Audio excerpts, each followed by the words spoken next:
যে ঘরে একটি সূরা যত বেশি তেলাওয়াত হবে ওই ঘরে আল্লাহ তাআলা তত বেশি রিজিকের ব্যবস্থা করবেন। তাকে রিজিক নিয়ে কোনো টেনশন করতে হবে না। একটা কাঁচা মরিচের জন্য হলেও কারো কাছে যেতে হবে না। এটা বাইহাকি শরীফের 2498 নম্বর হাদিসের ভিতরে রয়েছে। শাহুল ঈমান ইল বাইহাকির ভিতরে রয়েছে 2498 নম্বর হাদিস।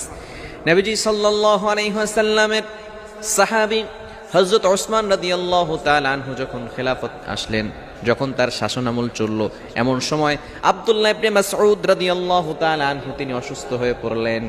ওসমান রাদিয়াল্লাহু তাআলা আনহু তাকে দেখতে গেলেন। আমরা অনেক সময় মানুষ অসুস্থ হয়ে গেলে দেখতে যাই না। এটা হচ্ছে নবী সাল্লাল্লাহু আলাইহি সাল্লামের আদর্শ, সাহাবায়ে কেরামদের আদর্শ। যখনই কোনো মানুষ অসুস্থ হয়ে যেতেন, আপনার সহপাঠী, আপনার প্রতিবেশী অসুস্থ হয়ে গেলে আপনি তাকে দেখতে যান, তার জন্য কিছু হাদিয়া নিয়ে যান। সে হয়তো অসহায় অবস্থা আছে, চিকিৎসা করাতে পারছে না, আপনি তার কাছে যাবেন। এটাই হচ্ছে সবচেয়ে উত্তম পদ্ধতি এবং এটা হচ্ছে সুন্নাহ পদ্ধতি। ওসমান রাদিয়াল্লাহু তাআলা আনহু আব্দুল্লাহ ইবনে